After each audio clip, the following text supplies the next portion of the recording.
اقبال کے اشعار کو بہتر طریقے سے سمجھنے کے لیے ان اشعار کا ترجمہ بھی بیان کیا گیا ہے۔ اسے سمجھیں اور آگے بھی شیئر کریں۔ یہ غازی یہ تیرے پر اسرار بندے، جنہیں تو نے بخشا ہے ذوق خدائی۔ یا رب یہ تیرے غازی، جن کے راز دوسروں پر ظاہر نہیں ہوتے، ان کے مقاصد اور عزائم تیری رضا کے عین مطابق ہے۔ دو نیم ان کی ٹھوکر سے صحرا و دریا،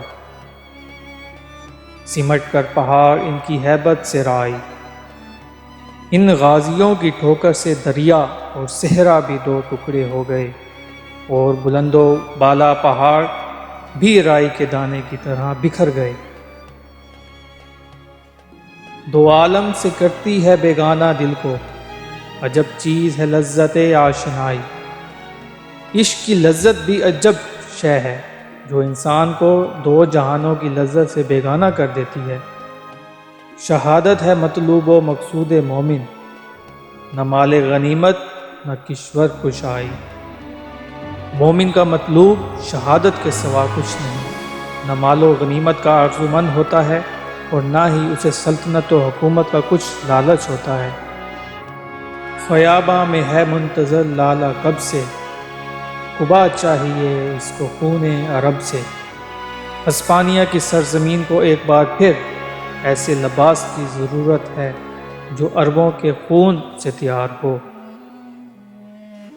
کیا تو نے صحرا نشینوں کو یکتا، خبر میں نظر میں اذان سحر میں۔ اے رب تو نے بیاباں میں رہنے والوں کو حقائق کی پہچان، حقیقتوں اور صبح کی اذان میں بے مثال بنایا۔ طلب جس کی صدیوں سے تھی زندگی کو، وہ سوز اس نے پایا انہی کے جگر میں۔ جس تڑپ کے لیے زندگی صدیوں سے بے قرار تھی، وہ اسے انہی صحرا نشینوں کے جگر سے ملی۔ کشاد در دل سمجھتے ہیں اس کو، ہلاکت نہیں موت ان کی نظر میں۔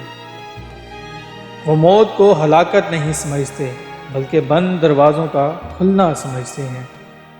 دل مرد مومن میں پھر زندہ کر دے، وہ بجلی کے تھی نعرۂ لات و زر میں۔ یا رب تو اپنی رحمت سے مرد مومن کے دل میں وہی بجلی زندہ کر دے جو حضرت نوح علیہ السلام کے نعرے میں تھی۔ عزائم کو سینوں میں بیدار کر دے، نگاہ مسلماں کو تلوار کر دے۔ یا رب تو ان میں پھر سے عزم اور حوصلہ پیدا فرما دے، ان مسلمانوں کی نگاہوں کو تلوار کی تیزی عطا فرما دے۔